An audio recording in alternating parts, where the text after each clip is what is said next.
All right. Hello. Hello.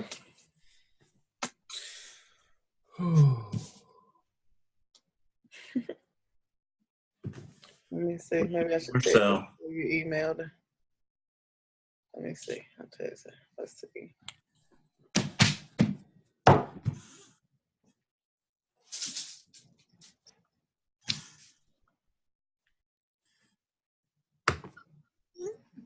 There she is. hello. Hello again. Let me get my document pulled up here. Yeah, I'm gonna do the same thing. I'm not gonna probably look at y'all. I'm just. I'm not gonna look. I'm probably not gonna look at you, Ollie. I'm just gonna listen and answer. I can't figure out how to do a split screen. If I knew how to do that, I could. You can Oh Lord, you want me resize your Word document in your Zoom window. You do can what do now? it that way. If you resize your Word document, like drag it, Okay. Drag it where? make it narrower. Drag it to one side, it probably bounces out. Exactly. Like drag, if you drag the right side of it inwards. I know that sounds bad. I'm bad with directions, but drag it inwards and then drag the. Do I have to be seen? I'll flip No, back. We can still see you. we'll see you even if it's up on your I screen. just didn't know if you wanted to be able to see us and see your words at the same time. But we can see you when you move Yep. screen. It doesn't impact us at all. So you're fine. Oh really? No, I just Yep. rather just do this like this. Where'd it go to? All right. All right. So, obviously we read the case study 1, about the principal as the instructional leader. And then what we're supposed to do is talk about. Let's see. It says share our written responses to the 4 questions that we have written up, and then engage in a scholarly discussion for a consensus.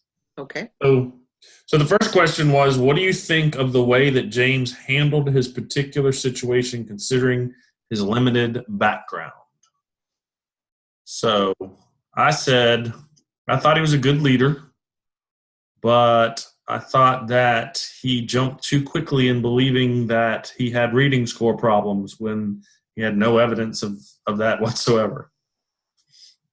I said, I think it was good that he sought advice from his faculty, but I don't think that he should have addressed the staff as a whole like he did. I think he should have pulled either leaders or small sections or something and then collected information and then maybe addressed his full staff. He just kind of went from the district said he had problems and then he addressed the whole staff. Okay. And then I also thought he shouldn't have said in an open meeting that he had very little experience with teaching or understanding the skills of teaching, which was like a direct quote. Or teaching reading, that's what it was. Okay. What you think? I pretty much agree with you. I also saw that the first thing I said was his view when he approached his staff on how to handle that was not professional manner as a principal. I wouldn't have called the staff to obtain their feedback on how to approach a particular situation because I felt like a principal should have been the leader and telling them what his position would be. Mm-hmm. I also felt that I felt he was trying to fit in simply because he had relationships with them already, and I felt like he was just trying to fit into an existing culture, and I felt like that would set him up for failure. Principals are viewed as those who would be grow a teaching practice, and that comes from being aware of having positive relationships. So I didn't really see how he was going to be growing any. They could be growing from that point on, because I felt like he put himself out as being vulnerable. That's my take on that. Yeah, it's almost like he just stepped over from what he was doing before to, yeah. Megan? Okay. Well, of course, I had to be the oddball out. I didn't think James was a bad leader, and I'm gonna tell you why I didn't think he was bad. I don't think that James was a bad leader. Well, I said I thought he handled the situation pertaining to his lack of knowledge in terms of reading scores and strategies effectively, because James knew where he was weak, and he went to others to get the help where he wasn't. Because I feel like, as a leader, you have to also not only be able to lead, but you have to know where you're weak.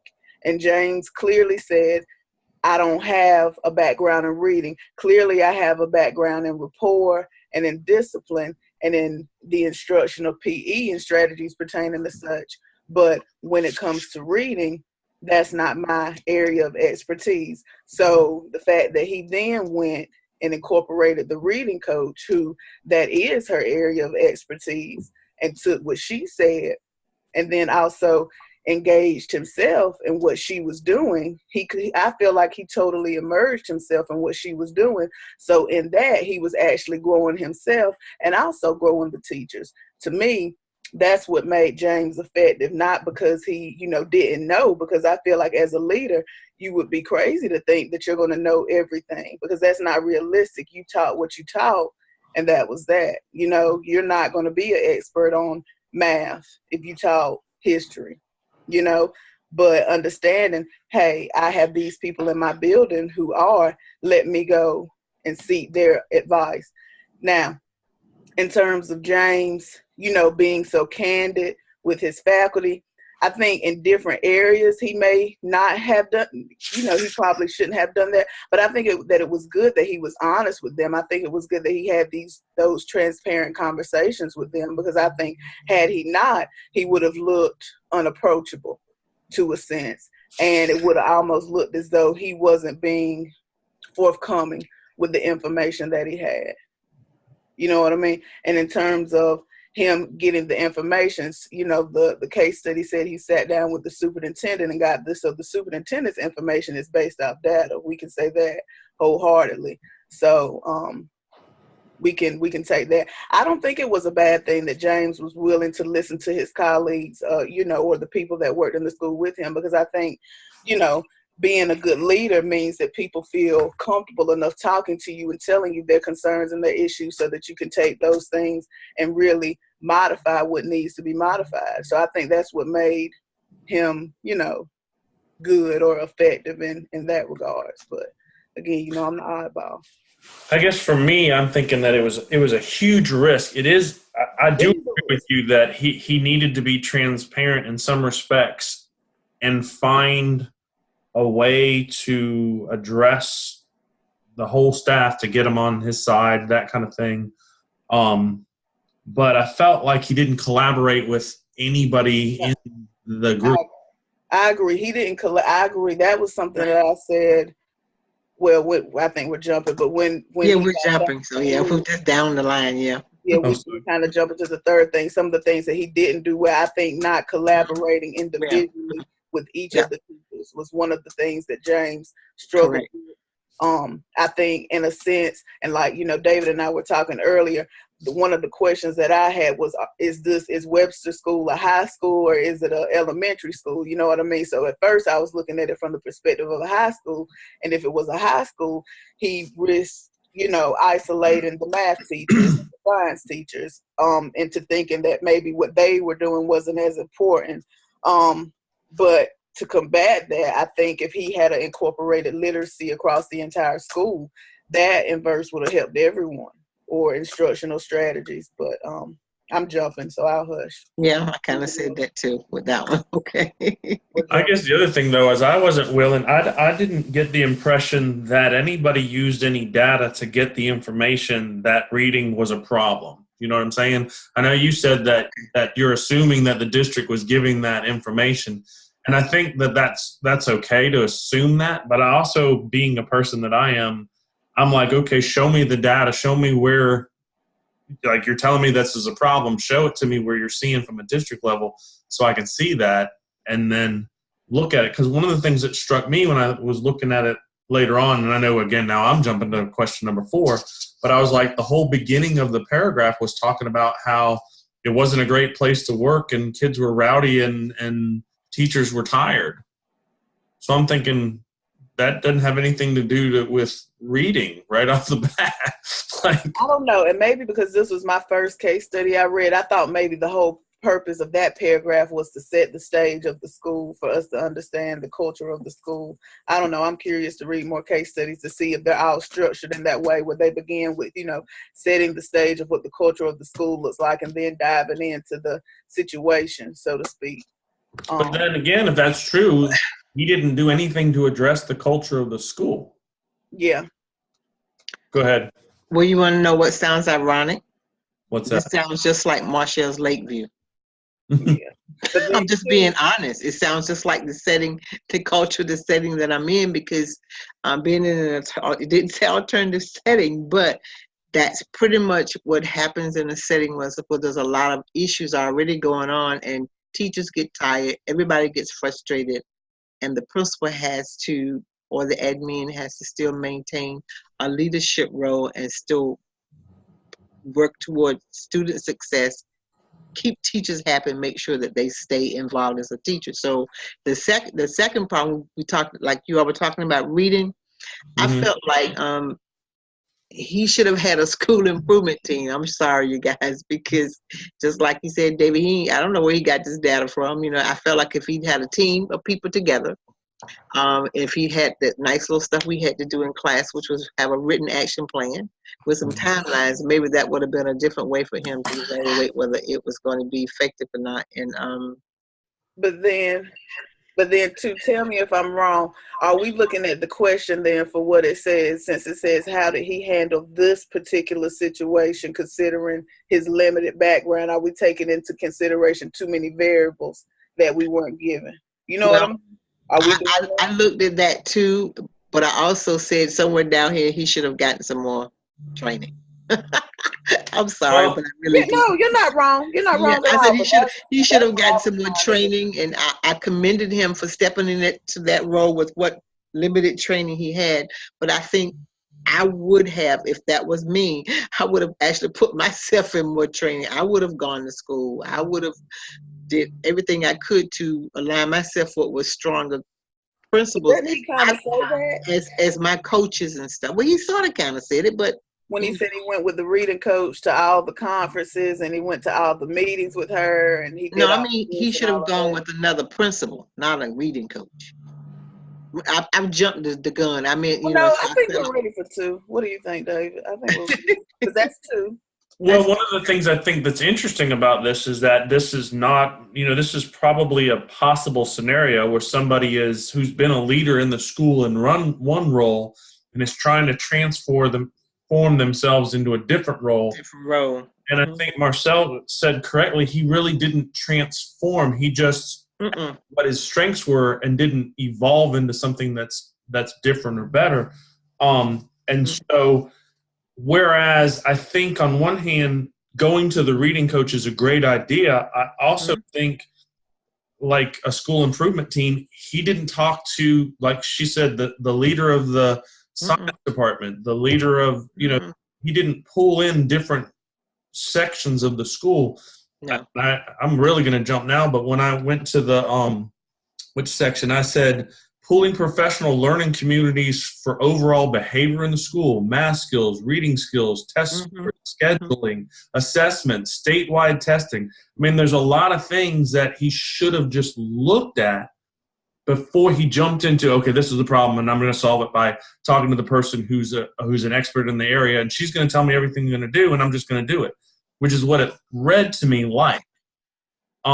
And so to me, I don't think that he did a bad job. If he had reading as a problem and he identified that as one of the many problems that he had, and he addressed that one reading problem, that's how he addressed it. But I got the impression from it that's the only thing he really addressed, besides saying, hey, listen, I'm a great guy. Y'all like me. Don't you think you like me? Sure you do, in an open meeting. And I guess that's where it came back to me for number one.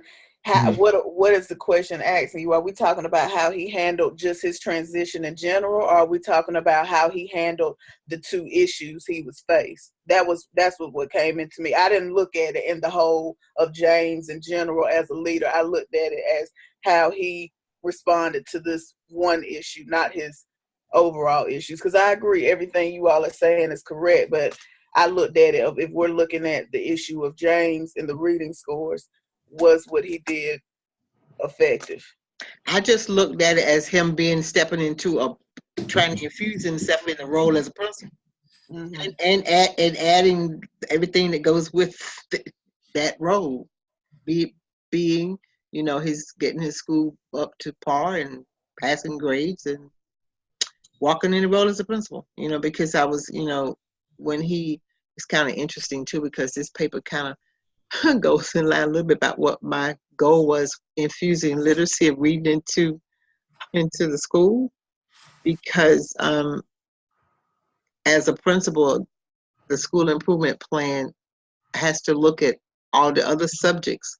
And I think when he decided to just, like you all said, focus on one area, and then the next time he'll do the next one and the next one and the next one, I think it all has to kind of correlate simultaneously, some type of way, in order for it to be an effective timeline to show improvement. Because something is going to lack if he does this and that. Now, if he just showed me a timeline, I could have been able to better see how long and what he was going to do before it was presented to other courses, classroom teachers. So, don't get me wrong. I don't think that he's a terrible guy or that he did a terrible job. I don't either. Yeah. No, me either. I don't think he's a bad guy. I commend him, really. I really do. I just think that as we went on down and said 3. I guess we can go to 3 then, right? I don't know. Well, I was going to say, go to 2 and 6, because I'm curious what you said, because it says what more could be done to help him with the reading score. So if I take the take that you're talking about it, let's say we're only looking at this with his reading score. What else do you think he could have done to improve reading scores, Megan? Well, I said I really focused on the part about him going to the classrooms every day. James talked about he went to the classrooms every day of those reading teachers, or whenever the teachers were doing reading activities, which made me think that maybe this was an elementary school. That was the part that made me think maybe it was.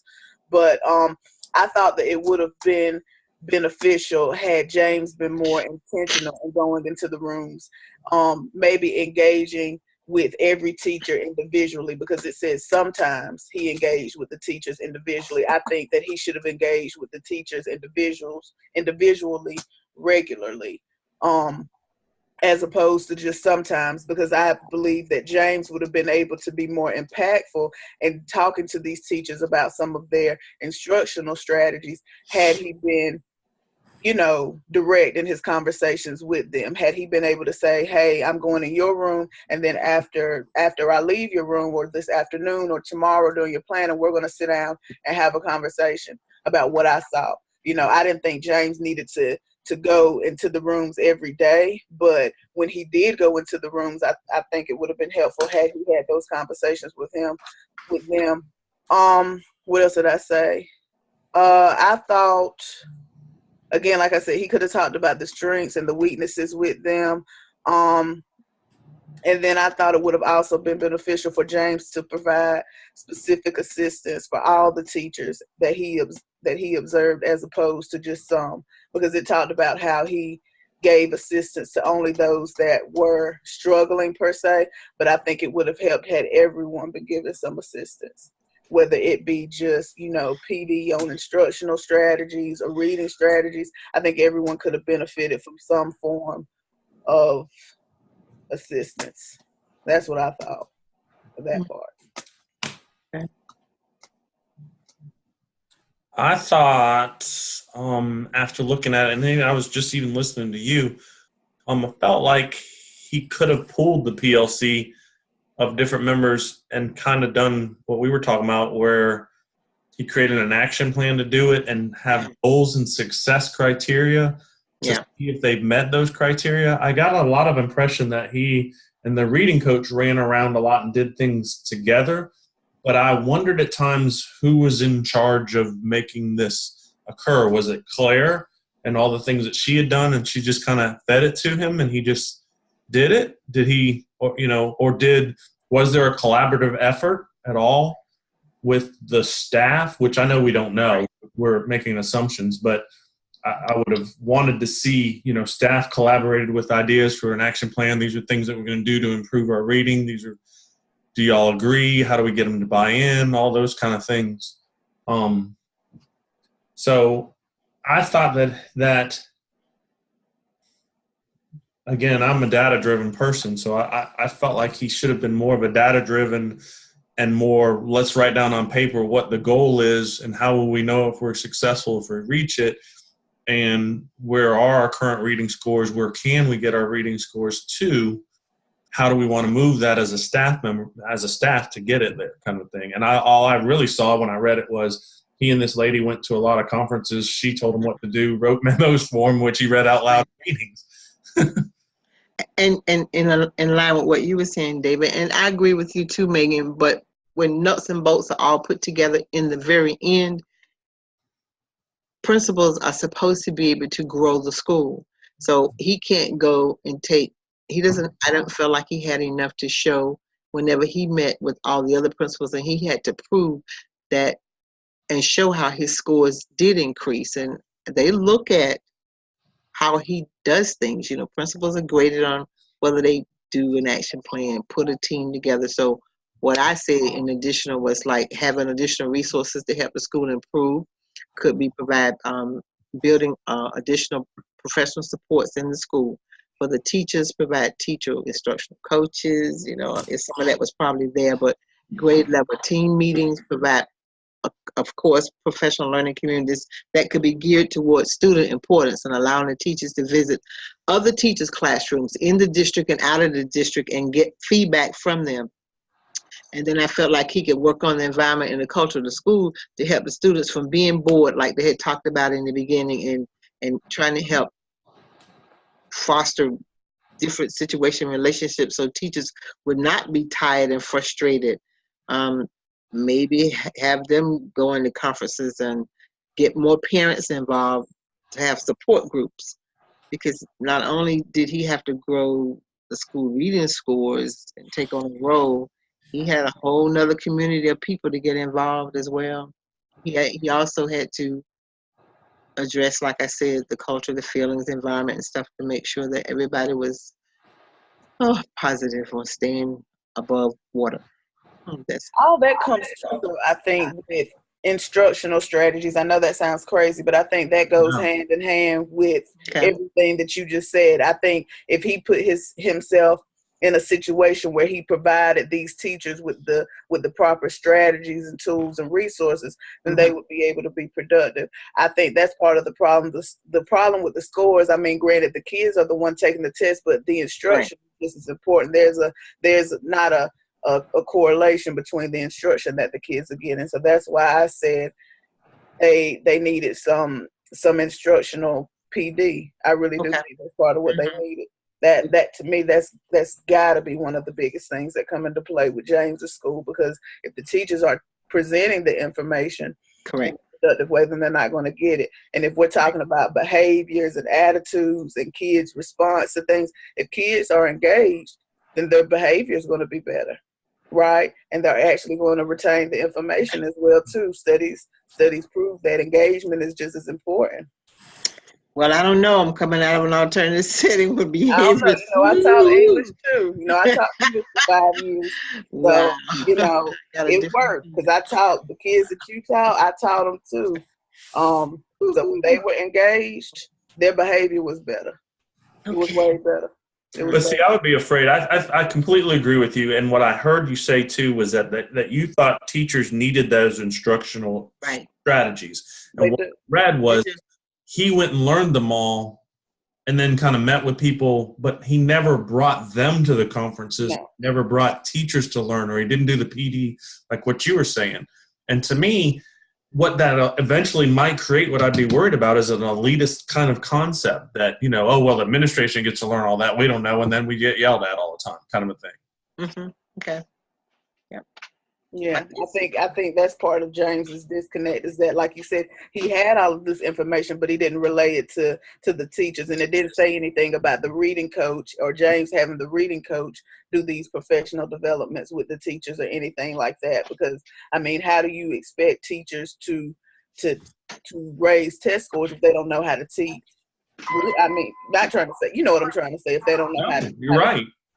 you know, in a way that the students are going to retain it. And clearly, if we're talking about the type of environment that James is in, these are the kids that need to be highly engaged. They're not going to be the kids that you can just put To Kill a Mockingbird in front of their face and say, we're going to read this cover to cover. It's Right. not going to work like that. You got to get creative to teach them how to do it. And the way that we're taught to teach does not go along with, we're going to tap dance and do all of this cutesy stuff with To Kill a Mockingbird. You're taught to put the book in front of their face and Right. we read it and we do our lit circles and we discuss it. But the kids for which, you know, James is talking about in the school, that's not going to work. So we're talking about transforming the way teachers teach. But like you said, David, James had all this information, but he didn't relay it. Mm-mm, he didn't. I agree with that. You know. Well, 3, what additional resources could James utilize to help the school improve? oh, I think I said mine earlier. I'm sorry. I jumped We the gun. all did, I think. We all talked about instructional strategies. Instructions. Yeah. Wow. And then I taught, and then I looked at this one, and I looked at this question more so in the school in general. How could James use use additional resources to improve the whole school? And I said that these instructional strategies that I kind of talked about before, I said it would be beneficial for James to include this across all content areas or across all subjects and not just reading, because instructional strategies, they transport across subject areas. I talked about professional development. What else? I talked about James Wood. He also, and y'all might disagree with this because you know I'm a little bit of the heart person here. David, me and you could work together because you're the data man and I'm the heart man. But we would do good. We'd be a good team. But I said that it would be good for him to utilize those teacher leaders in his building, take those teachers who had the higher test scores, right? When you break down the data, look at me using data. When you break down the data and you look at those teachers with the better test scores, take those teachers and let them, you know, let those other teachers go into their rooms and see what they're doing. Or if it was an opportunity to have, you know, common planning periods, let them have the same planning periods where they could plan together and these teachers could, you know, help them out, so to speak. Yep. We also planning. I think I hadn't thought about common planning at all when I was reading this, and you saying that makes complete sense. Teachers teaching teachers. I mean, oh yeah, right.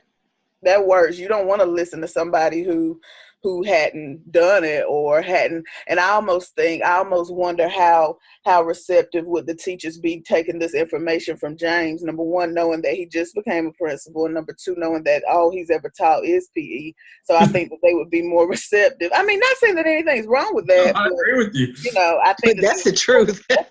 They'd be more receptive. You know, Sally down the hall from me, she's taught English, you know, 5 years, 3 years. I see the proof. Her scores were good. Let me model what she's doing. But I think that also comes with transformative teachers, because you may have Joan, who's been teaching 20 years. She doesn't want to listen to Sally, who's a new teacher. Right. But again, that comes with instructional practices, I think.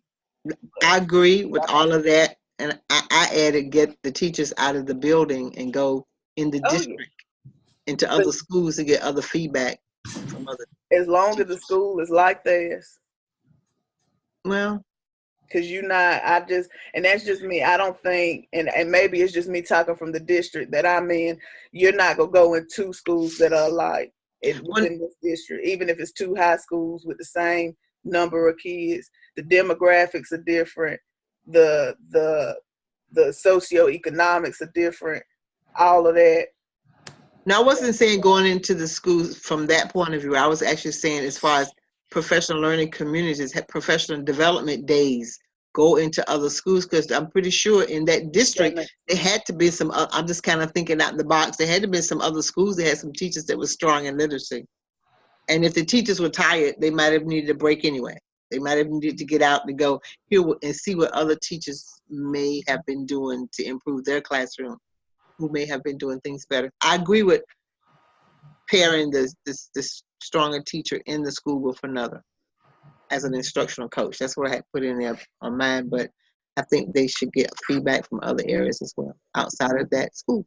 Now, I'm a consumer-driven person too, and one of the things that I wrote that I think that we need to say for sure is we need to talk to stakeholders, which includes parents and students. And I thought nowhere in there did I read him at all tap the community or what kids think.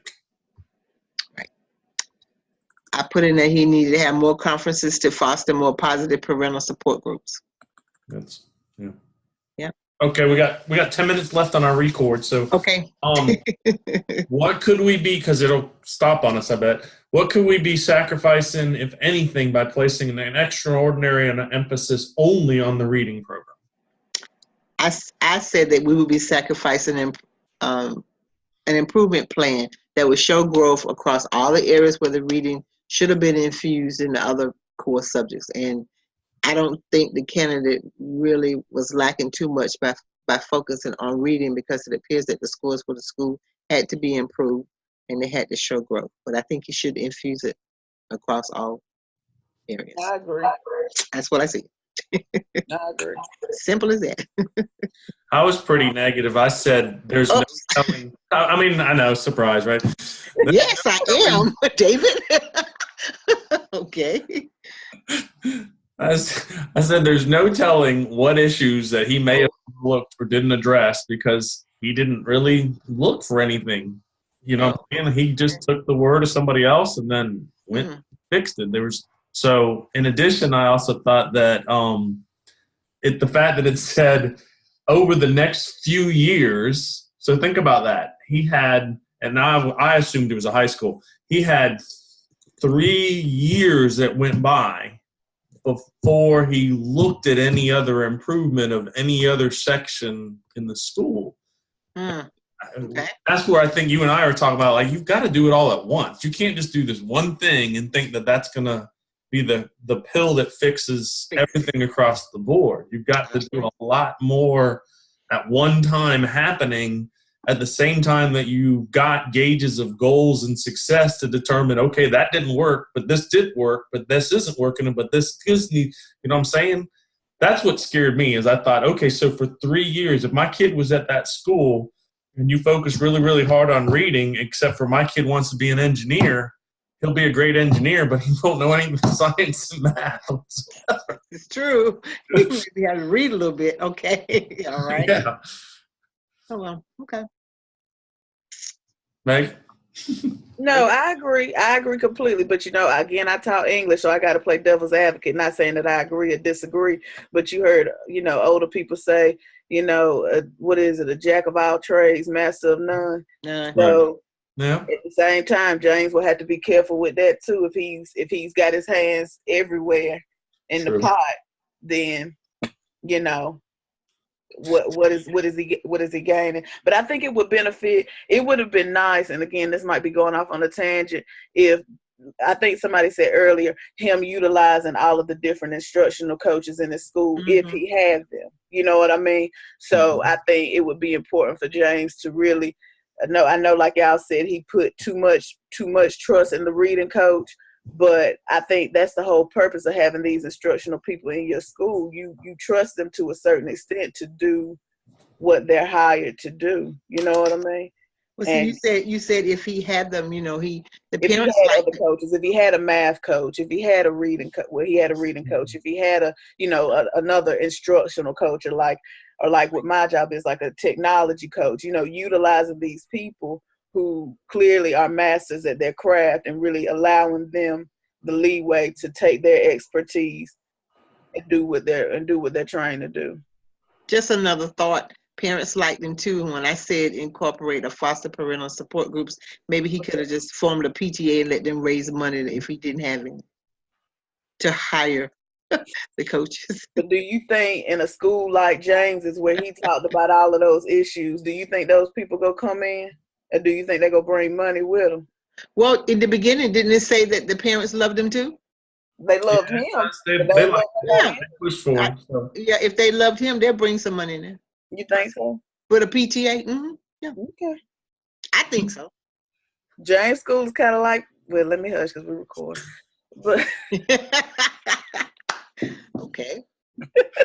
we'll talk about that another time. I thought of a funny thing when you were talking, Megan, about how you focus on one thing that you can't go all over the place kind of thing. What I was thinking is that when I'm coaching defense, I have to see all 11 people moving, right? Mhm. But I only got to tackle one guy. Exactly. My brother's a lineman too. You look at that man in front of your face, Yes, and you, that man, don't go for this man over here because your man just got That's it right. right. And now he at your quarterback. But look at this, you guys. Think about it. Off on a bad tangent. Okay. Think about it. We're in Garner Webb to become an AP or a principal.